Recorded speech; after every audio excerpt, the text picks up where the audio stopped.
जिके बाद खोलू बाबा ये लो यहीं के दुआर।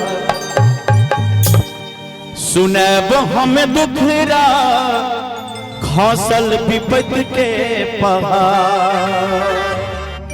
बोले शंकर भगवान की के बाद खोलू बाबा ये लो यहीं के दुआर। सुनब हमें दुखरा खौसल विपत के पहाड़ के बाद खोलू